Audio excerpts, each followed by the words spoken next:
Em nome do Senhor Jesus, na manhã desse dia em que nós nos reunimos para louvar ao Senhor, nós queremos saudar aqueles que nos acompanham pela internet também e dizer da nossa alegria de poder servi-los através da internet e também na nossa oração, para que em breve vocês possam também se congregar numa igreja, que a internet não substitui a presença e a participação no culto. Queridos, nós vamos abrir a Escritura em Romanos capítulo 15 e nós vamos ler do verso 22 ao verso 33. Os planos do apóstolo Paulo e as orações que ele pede por esses planos e como nada deu certo. Romanos 15, de 22 a 33. Essa foi a razão porque também muitas vezes me senti impedido de visitar-vos. Mas agora, não tendo já campo de atividade nessas regiões e desejando há muito visitar-vos, penso em fazê-lo quando em viagem para a Espanha, pois espero que de passagem estarei convosco e que para lá seja por vós encaminhado, depois de haver primeiro desfrutado um pouco a vossa companhia.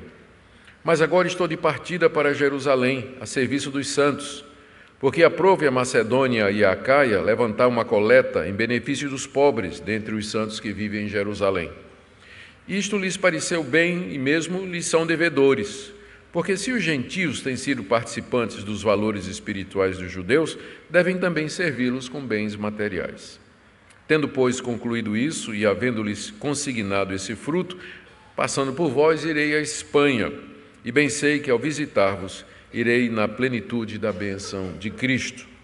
Rogo-vos, pois, irmãos, por nosso Senhor Jesus Cristo e também pelo amor do Espírito, que luteis juntamente comigo nas orações a Deus a meu favor, para que eu me veja livre dos rebeldes que vivem na Judéia e que este meu serviço em Jerusalém seja bem aceito pelos santos, a fim de que, ao visitar-vos pela vontade de Deus, chegue à vossa presença com alegria e possa recrear-me convosco.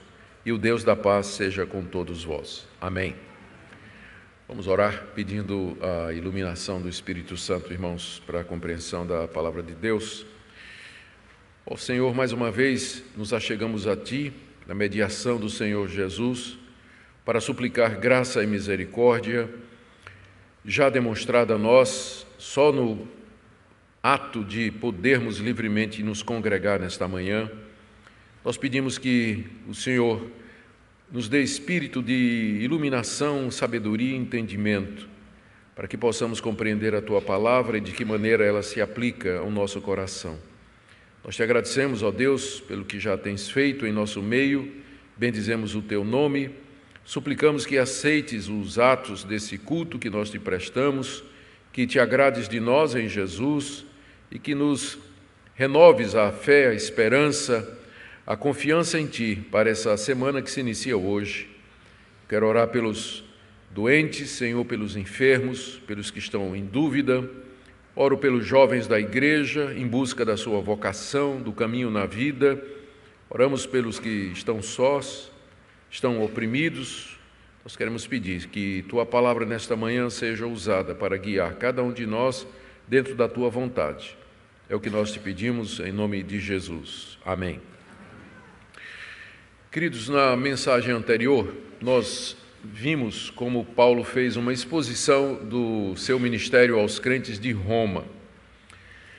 E a bem daqueles que não têm acompanhado essa série em Romanos, que tem sido pregada na maior parte durante a noite, nós lembramos que estamos no final da carta, onde Paulo, depois de ter exposto as grandes doutrinas da graça à igreja de Roma, ele passa a fazer a aplicação prática dessas doutrinas e agora, mais ao final, ele expõe os planos que ele tem com relação a Roma e além. Aqui nessa parte, no capítulo 15, ele se sente obrigado a dar uma explicação porque é que ele escreveu uma carta para uma igreja que ele não fundou e da qual ele não era pastor e de quem não era conhecido completamente, embora havia pessoas lá que privavam da amizade de Paulo. É só ler o capítulo 16 e nós veremos isso. Ele diz, então, à guisa de explicação, para não parecer que está sendo atrevido, metendo o nariz onde não devia, que ele foi chamado por Deus para ser apóstolo dos gentios, e que os romanos eram gentios, e que, portanto, estavam debaixo da sua jurisdição. Ele via esse chamado de Deus para pregar o evangelho às nações como um encargo sagrado, a ponto de que, quando ele descreve esse ministério, no início do capítulo 15, meados do capítulo 15, aliás, ele descreve usando uma linguagem que era própria dos sacerdotes do Antigo Testamento. Ele fala que ele é um liturgos de Cristo Jesus, ele fala que o que ele está fazendo é a mesma coisa que um sacerdote faz. Ele diz que os seus convertidos entre os gentios são como uma oferta que ele vai trazer para Deus. Então, esse é o motivo pelo qual Paulo se atreve a escrever essa carta e fazer planos, inclusive, para estar com a igreja de Roma, tendo como objetivo final de lá pregar o evangelho na Espanha. Isso é o que nós vimos até agora.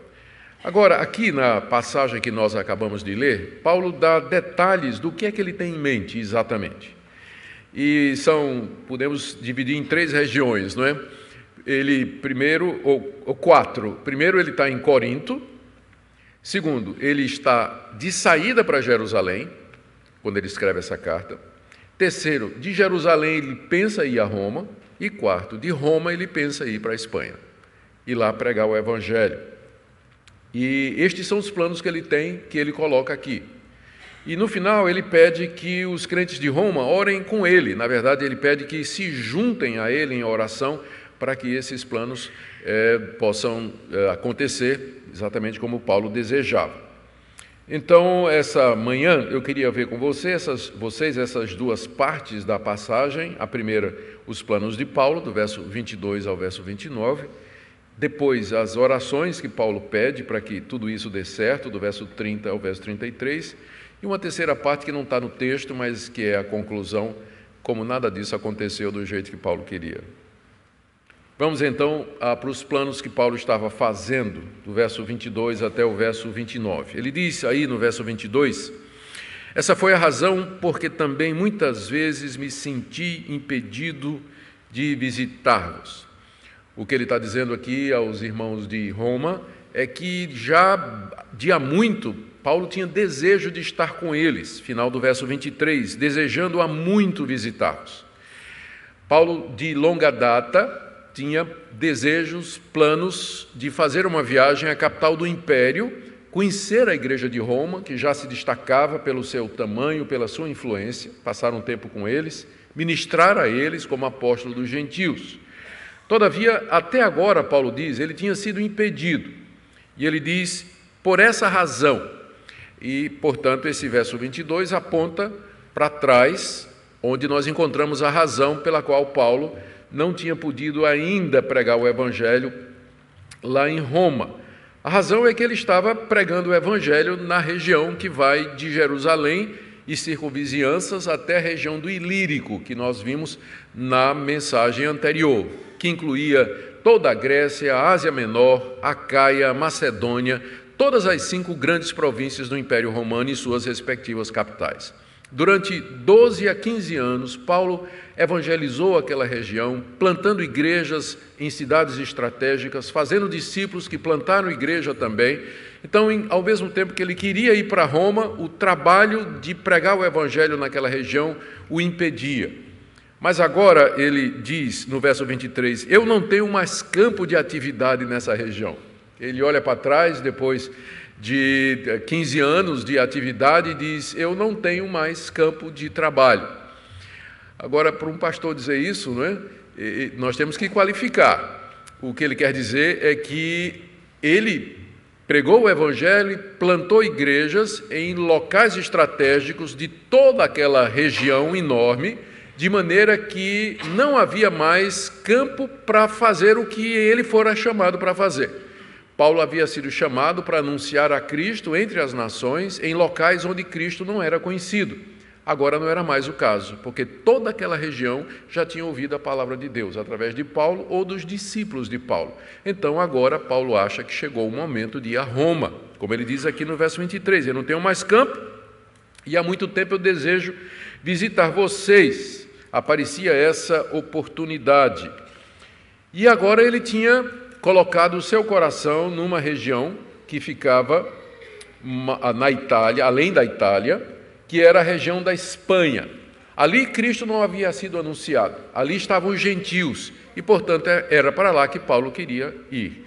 Então ele junta as duas coisas, terminou o trabalho naquela região, ele deseja ir pregar o evangelho na Espanha, onde Cristo não é conhecido, então ele vai fazer isso passando por Roma e finalmente conhecendo os irmãos de Roma que ele tanto desejava, não é?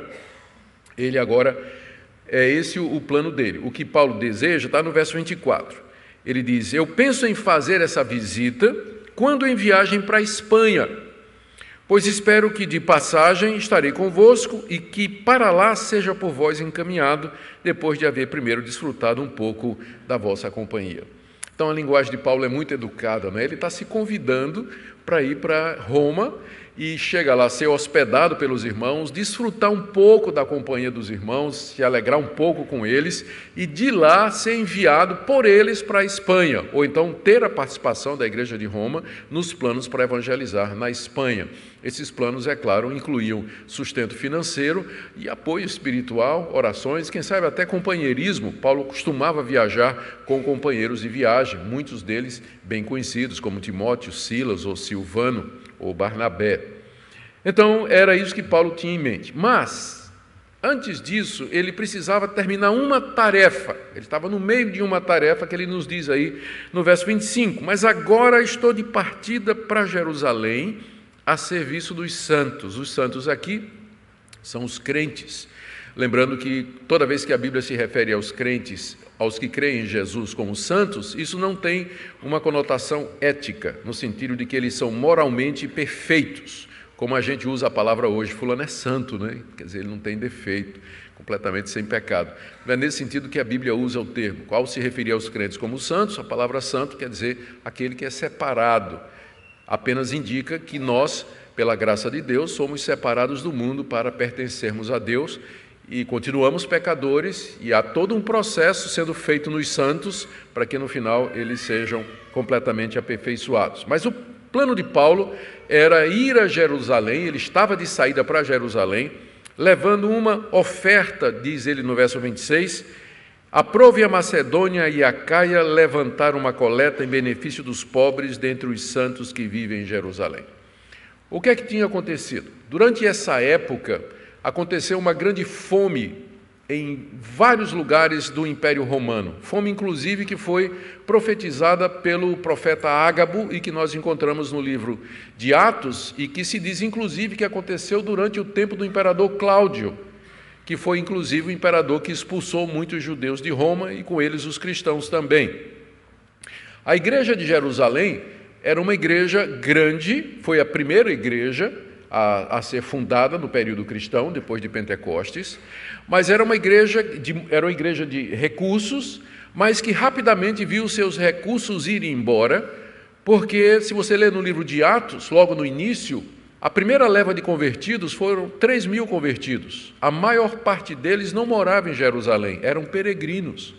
E ficaram em Jerusalém e tinham que viver às custas da igreja enquanto não arrumava trabalho. Por isso Barnabé vendeu um prédio e uma propriedade e deu para ajudar os pobres. Por isso que tinha uma distribuição de cesta básica para as viúvas. Então a igreja foi ajudando a si mesma e com o passar do tempo a igreja se viu sem recursos também. E agora era a vez dela receber ajuda depois de ter ajudado tanta gente. Interessante aqui é que a iniciativa de mandar uma oferta para ajudar os crentes pobres da Judéia que estavam passando dificuldade nesse período de fome não foi de Paulo. Mas a iniciativa, diz Paulo aqui, foi das igrejas da província da Macedônia e de Acaia. As duas mais conhecidas são a igreja de Tessalônica e a igreja de Filipos, que são dessa região aqui. Foram essas duas igrejas que tomaram a iniciativa. Igrejas pobres, igrejas sem muita condição financeira. Paulo fala delas na segunda carta aos Coríntios, de 8 a 10, o pastor Cláudio tem exposto essa passagem aqui na igreja.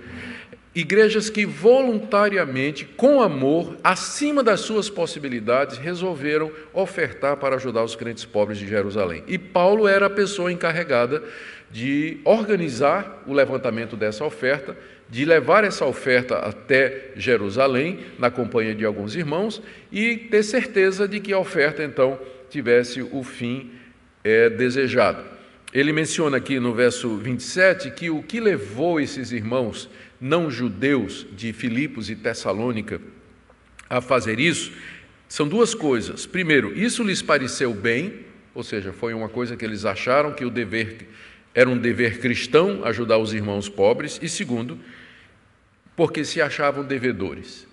E a lógica de Paulo é o seguinte: se os gentios são participantes dos valores espirituais dos judeus, porque o Evangelho começa com os judeus, o Messias é judeu, a Escritura, a Bíblia é judaica, as promessas foram feitas a um judeu, o culto foi dado à nação judaica e nós estamos nos beneficiando disso.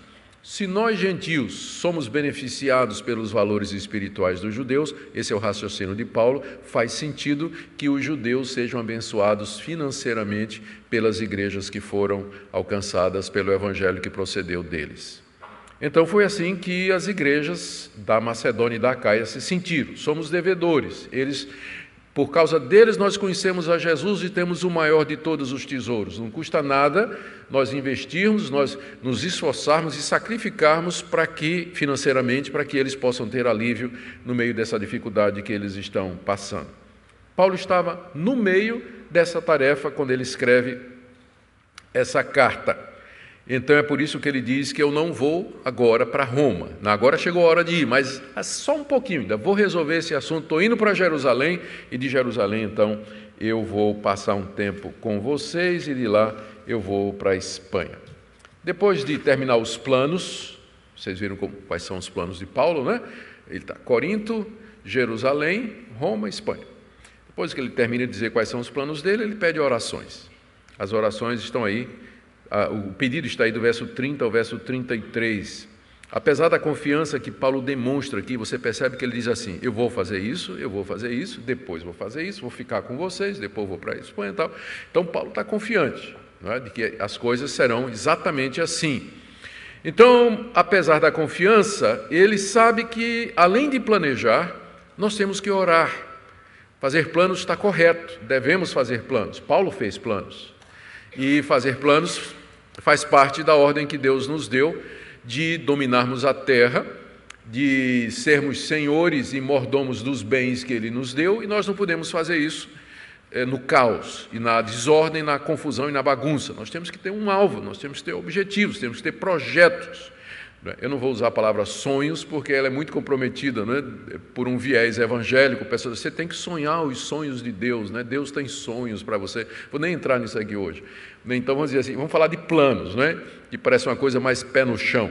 A gente tem que ter planos, a gente tem que ter propósito, tem que ter objetivo. E Paulo tinha tudo isso. E não é errado o crente fazer isso. Só que o crente tem que lembrar que ele não é só planejar. Ele planeja e ele ora. Ele pede que Deus o abençoe, como Paulo faz em seguida. Verso 30, rogo-vos, pois, irmãos, o pois aí, então, ele está dando a razão pela qual ele pede as orações, e a razão é essa, né? Todo esse planejamento. Rogo-vos, pois, irmãos, por nosso Senhor Jesus Cristo e também pelo amor do Espírito, que luteis juntamente comigo nas orações a Deus a meu favor. O que é que ele pede? Essa oração, note, é mais do que um pedido. O que ele está fazendo é um rogo. O rogo é um apelo profundo, né, que vem do fundo do coração. Ele diz assim, eu quase que estou... É como se ele estivesse de joelhos dizendo, irmãos, eu suplico por tudo que é mais precioso. E duas coisas ele coloca aqui. Primeiro, pelo nome do Senhor Jesus Cristo, e segundo, pelo amor que o Espírito Santo derrama nos nossos corações. Quando ele diz, por amor do nosso Senhor Jesus Cristo, ele está lembrando de que tanto os romanos como ele, Paulo, tinham o mesmo Senhor. Então essa linguagem de Paulo aproxima os romanos dele. E segundo, quando ele fala do amor do Espírito, é o amor que ele já se referiu lá em Romanos capítulo 5, quando ele diz que o amor de Deus é derramado em nosso coração pelo Espírito Santo que nos foi dado. E o mesmo amor que é derramado no coração de Paulo é derramado no coração dos romanos, e então isso nos une em amor, temos o mesmo Senhor, então nada mais justo então de que nós lutemos as mesmas batalhas, que é o que ele pede aqui no final do verso 30. Eu rogo que vocês lutem juntamente comigo nas orações a Deus a meu favor. Paulo via a oração como uma luta, e de fato é uma luta. É uma luta que envolve disciplina, que envolve perseverança, que envolve paciência, que envolve preparação, que envolve argumentação. Orar não é uma coisa fácil, nem é uma coisa natural, porque é um processo extremamente complexo, que envolve a minha participação como pecador, que não conheço todas as coisas, completamente dependente de Deus, a mediação do meu Senhor e Salvador Jesus Cristo, a intercessão do Espírito Santo em meu favor e a soberana vontade do Deus a quem essas orações são dirigidas. Então, não é algo tão simples. Se fosse simples, Jesus não teria ensinado seus discípulos a orar, não teria contado várias parábolas sobre como a oração deveria ser feita e uma série de outras instruções a respeito de oração. É uma luta e Paulo não quer lutar sozinho. A gente luta melhor em bando. Então Paulo diz, se juntem a mim nas minhas orações, nas lutas de oração a meu favor. E Paulo pede 3 coisas. Primeira, verso 31, para que eu me veja livre dos rebeldes que vivem na Judéia. Paulo está indo para Jerusalém quando ele escreve essa carta e faz esse pedido. Ele sabe que quando chegar em Jerusalém, ele vai encontrar um ambiente hostil. Mesmo que ele esteja levando uma oferta, mas ele está levando uma oferta para os judeus crentes. A maior parte de Jerusalém não era crente. Jerusalém era a cidade mais dura e incrédula daquela região. Foi lá que o nosso Senhor Jesus foi rejeitado e foi morto e foi sepultado.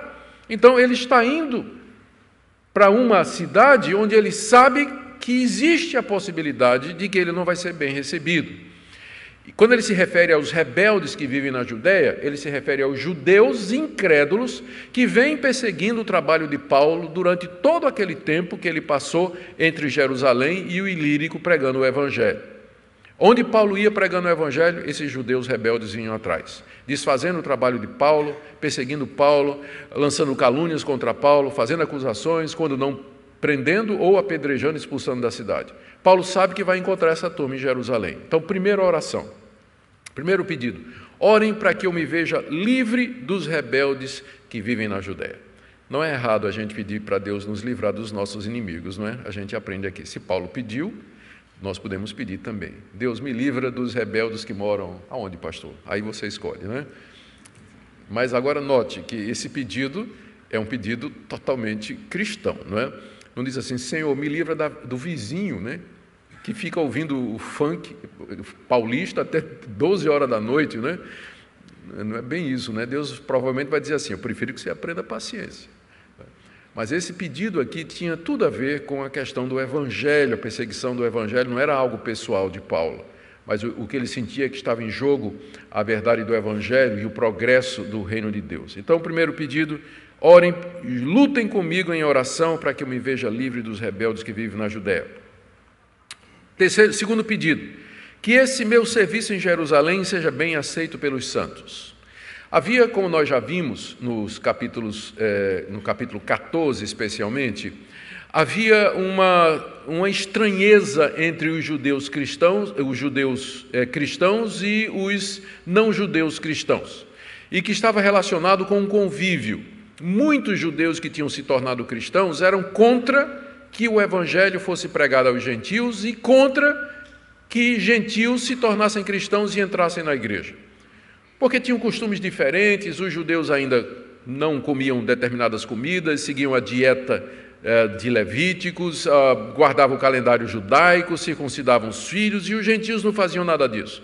Então, era uma dificuldade a convivência no primeiro século entre judeus e gentios que haviam se tornado cristãos.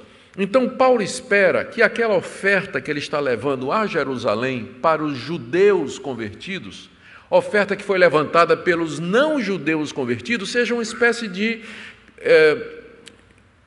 eu vou usar uma expressão que não é melhor, cachimbo da paz, não é bom não, seja uma prova de amor, não é? Seja alguma coisa para quebrar o gelo, ver se aproximava os gentios dos judeus. Então Paulo tinha muita expectativa de que aquela oferta era mais do que para ajudar os cristãos pobres da Judéia, mas era um símbolo do amor e da união que deveria haver entre judeus e não judeus em Cristo Jesus. Por isso que ele ora, é o segundo pedido dele: eu peço que esse meu serviço em Jerusalém, que era a entrega daquela oferta, seja bem aceito pelos santos que são os judeus cristãos de Jerusalém. O segundo pedido. Terceiro pedido: peço também que ao visitar-vos, a fim de que, ao visitar vocês, terminado Jerusalém, vou para Roma, pela vontade de Deus, chegue à vossa presença com alegria e possa recriar-me convosco. O terceiro pedido de Paulo é que os romanos orassem juntamente com ele, para que depois de terminado aquele ministério lá, a ministração lá em Jerusalém, Paulo pudesse então viajar a Roma e chegar lá e se alegrar com os irmãos e passar um bom tempo lá com eles. E aí ele termina agora orando pelos romanos, no verso 33, e o Deus da paz seja com todos vós, ou seja, o Deus que concede a paz, que é o autor e a fonte da paz, que ele encha o coração de vocês dessa paz. Muito bem, meus irmãos, eu queria agora ver com vocês, meu terceiro ponto nessa manhã, é que Deus não atendeu a oração de Paulo, não exatamente como Paulo queria. Primeiro, ele não ficou livre dos rebeldes da Judéia. Se você ler no livro de Atos, a partir do capítulo 21, quando Paulo chega na Judéia, ele é instruído pelos judeus cristãos que estão lá, especialmente por Tiago, a fazer um voto para mostrar que ele continuava sendo judeu. Havia uma desconfiança, porque Paulo, o ministério dele era entre os gentios. Quão gentil Paulo se tornou? Gentil aqui é gentil com O, não é com L não, né? Quão gentil, quão pagão Paulo se tornou. Então, para provar que você continua sendo judeu, Paulo, você vai fazer um voto e durante 7 dias você vai no templo se purificar, vai pagar a oferta juntamente com esses irmãos aqui. E Paulo atendeu, só que no dia que ele foi para o templo, quem ele encontra lá? Os rebeldes da Judéia. A turminha que conhecia ele da Ásia, especificamente o livro de Atos diz, os judeus da Ásia reconheceram Paulo. E aí pegaram Paulo. E queriam matar Paulo, acusando Paulo de estar entrando no templo juntamente com um gentil, parece que ele estava acompanhado de Trófimo, que era grego, e houve uma grande confusão em Jerusalém, chama a guarda, há um tumulto e a duras penas a guarda consegue livrar Paulo da mão dos judeus, porque os judeus queriam matá-lo, porque o conheciam como inimigo nacional. Então, Paulo não ficou livre dos rebeldes da Judéia. De lá, de Jerusalém, ele vai para Cesareia, onde ele fica preso 2 anos, e de lá ele vai para Roma, onde ele fica preso 2 anos. Então, aquela oração para que eu seja livre dos rebeldes da Judéia não foi atendida por Deus. Aparentemente, o seu segundo pedido também não foi. Ele diz que essa minha oferta seja bem recebida pelos santos. Eu digo isso porque no livro de Atos diz que quando ele se apresenta à liderança da igreja de Jerusalém, a liderança diz, olha, todo mundo aqui fala mal de você. A sua reputação aqui é muito ruim. O pessoal pensa que você fala contra a lei, você fala contra o templo, você fala contra Moisés. Então, para provar que você não é nada disso, faz um voto. Ora que Paulo já sabia que esses votos, essas leis, já havia tudo passado em Cristo. Mas como ele era judeu, Paulo atendeu. E foi exatamente essa desconfiança da liderança da igreja de Jerusalém que acabou acarretando a ida de Paulo ao templo e lá a prisão dele, porque ele foi reconhecido em público pelos seus inimigos. Terceiro pedido de Paulo, que eu possa ir para Roma e chegar aí e me alegrar, não foi exatamente atendido como ele queria, porque ele chegou lá como prisioneiro.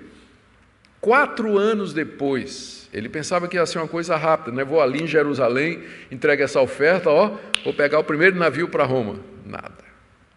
4 anos depois, Paulo chega em Roma, mas ele chega preso, chega como preso político. E depois de ter passado 2 anos na fortaleza de Cesareia, que era uma cidade militar, depois de ter passado um naufrágio no mar Mediterrâneo, no mar Egeu, aliás, e tendo ido parar nas costas da ilha de Malta, Paulo chega lá prisioneiro. Ele não pôde ministrar na igreja de Roma como ele queria, embora ele tenha ficado numa casa que ele tinha alugado, acorrentado a um soldado da guarda pretoriana, que era da guarda pessoal de César, porque ele era um preso político. Ele havia apelado para César para não ser morto lá em Jerusalém. Aliás, ele tinha dito que era cidadão romano e depois ele apela para César para ser julgado em Roma. E em quarto lugar, não há nenhum registro de que alguma vez ele tenha ido à Espanha.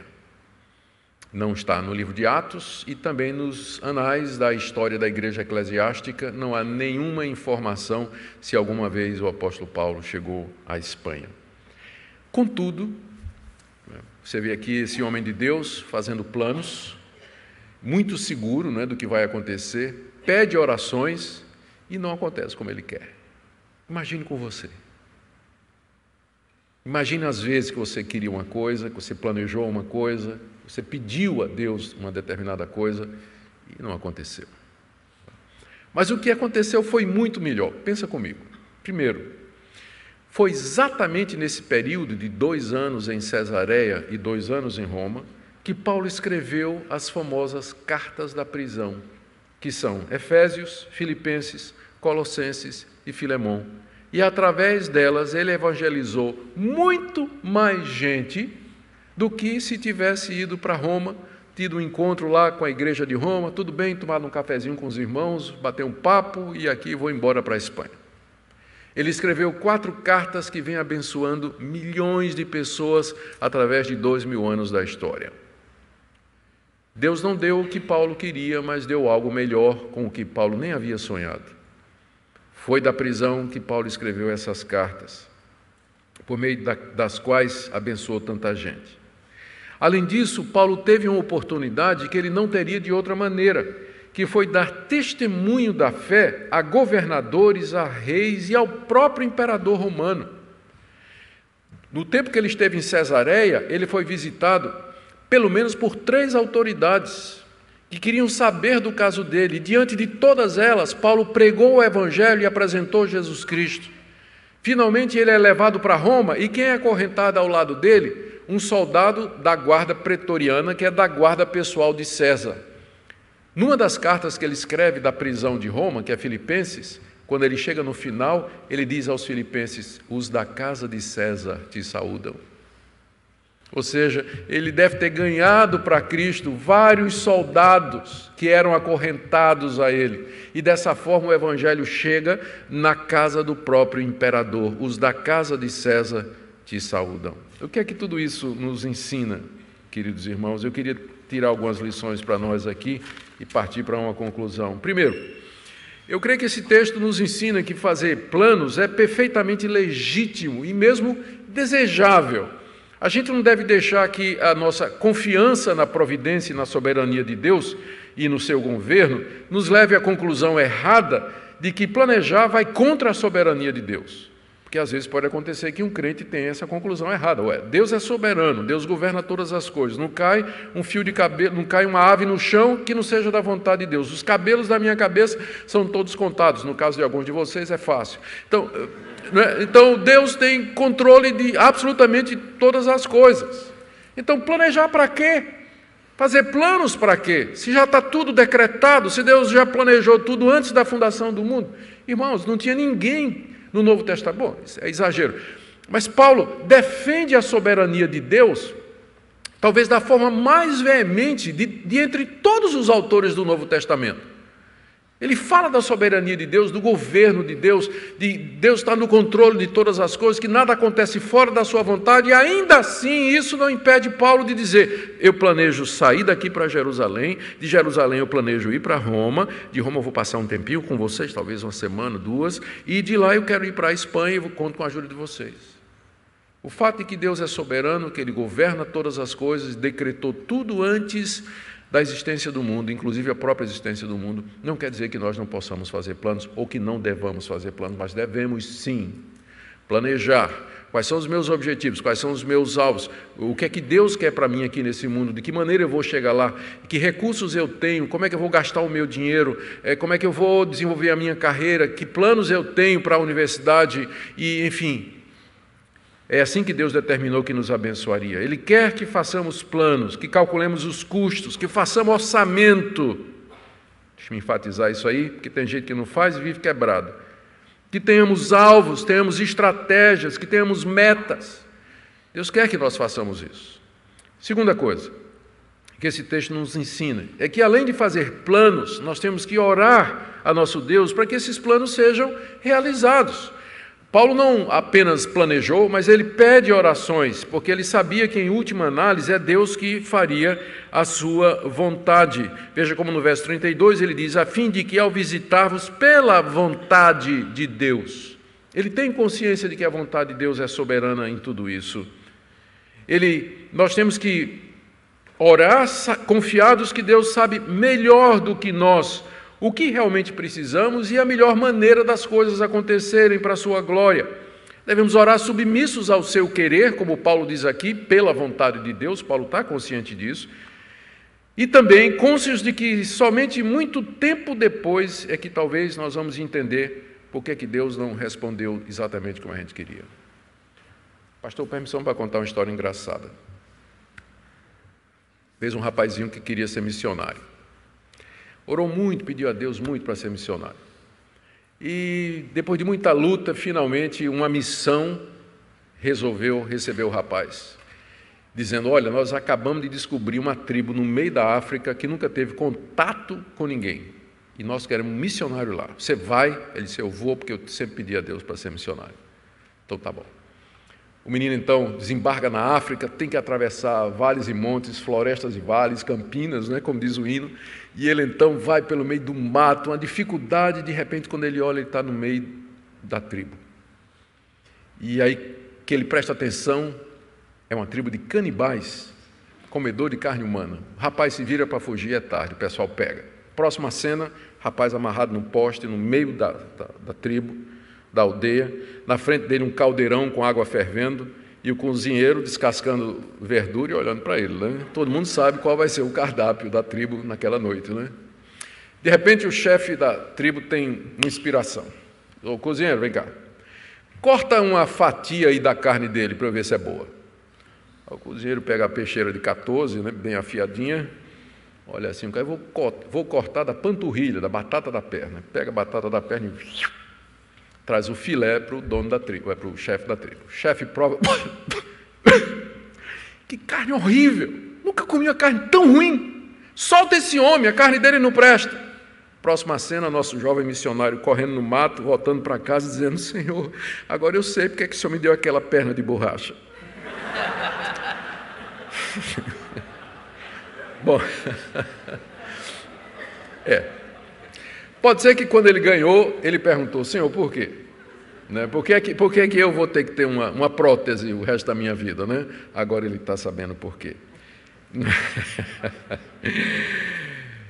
Terceira coisa que o texto nos ensina é que oração ela é uma luta. Como eu disse, eu quero reforçar mais uma vez. Exige disciplina, perseverança, fé em Deus. É por isso que nós precisamos orar junto com os irmãos. É por isso que Paulo diz: se juntem a mim nas minhas lutas. Como eu disse, nós lutamos melhor em bando. Por isso que é importante reunião de oração, por isso que é importante orar com o seu marido, orar com a sua esposa, orar com sua família em casa, orar com seus irmãos. Toda vez que tiver oportunidade, pedir orações, porque é uma luta espiritual. E nós precisamos enfrentar essa luta não sozinhos, mas como igreja, como irmãos em Cristo, levando os fardos uns dos outros. Última coisa, esse texto também mostra que nós devemos expressar nossa gratidão em termos financeiros àquelas pessoas que Deus tem usado para nos abençoar.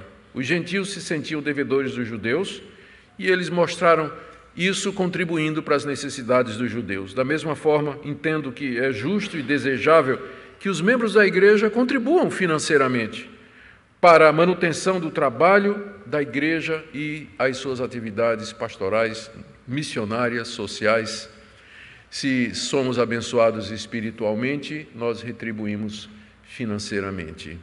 Essa é a lei que Paulo coloca aqui, e é uma lei que está em todo o Novo Testamento, e é justo que isso aconteça. Eu quero terminar primeiro com uma palavra para você, e se eu perguntasse a você nessa manhã, quais são os seus planos para a sua vida? E você vai dizer, não tenho.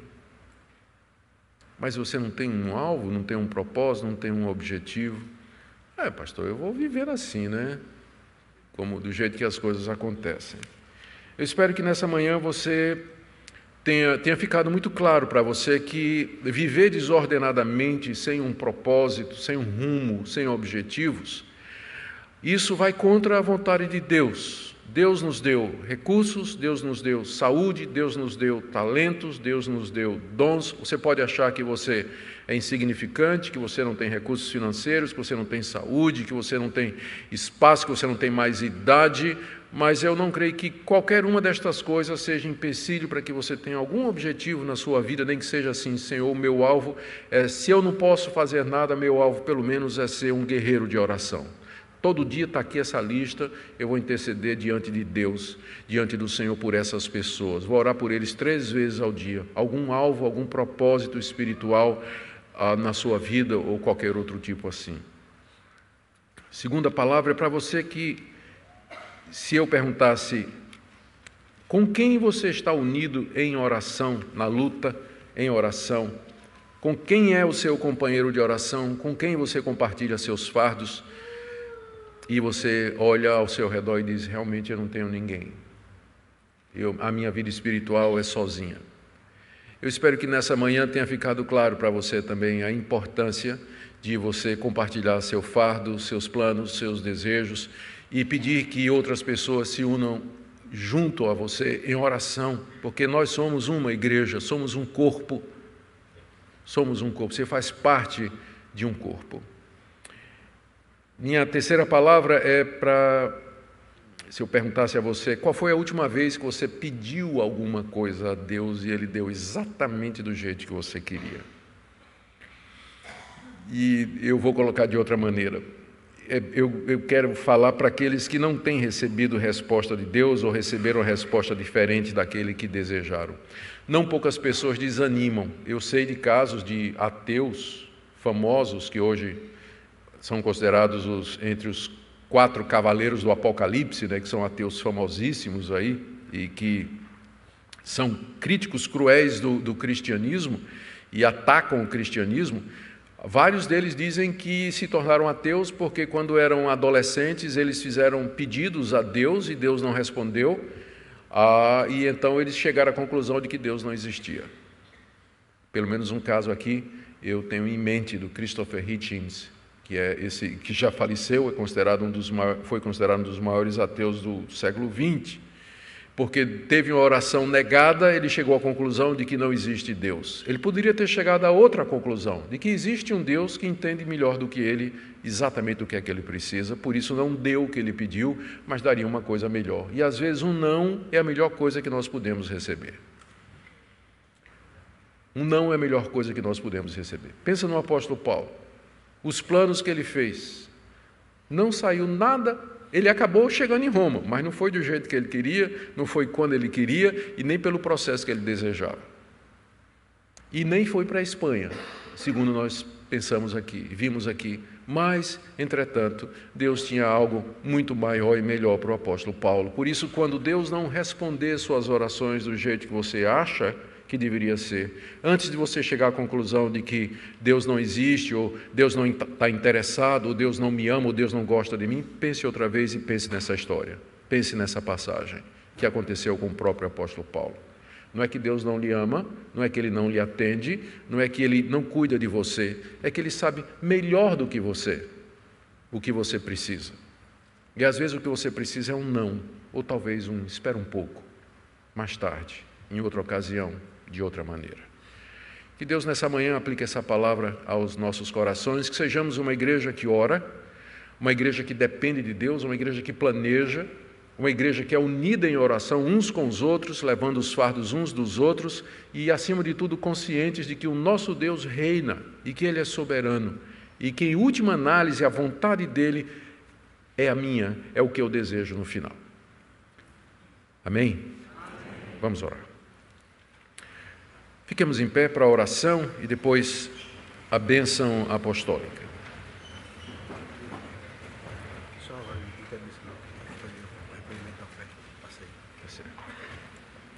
Eu tenho uma boa notícia aqui, o pastor Cláudio acaba de me informar, para a alegria de todos, de que ele esqueceu do momento da oferta e vocês terão a oportunidade de fazer agora, tá certo? Eu vou orar e aí nós vamos cantar, recolher as ofertas e depois a bênção apostólica. Vamos colocar em prática o que nós ouvimos aqui. Pai, obrigado pela Tua palavra, que é tão atual, verdadeira. Te damos graças porque, embora o Senhor tenha inspirado homens como Paulo para escrever infalivelmente a Tua palavra, eles nas lides diárias da vida eram como nós, sujeitos às mesmas paixões, sujeitos às mesmas tentações. Isso nos encoraja a saber que o Senhor cuida de nós e que o Senhor não exige de nós perfeição e conhecimento absolutos. Eu quero orar pelo Teu povo, pela Tua igreja reunida aqui nessa manhã. Que o Senhor fortaleça, abençoe, que o Senhor nos alevante, encha do Espírito Santo, uma igreja que continue a ser um referencial aqui nessa cidade e além. Cada pessoa aqui presente, em nome de Jesus. Amém.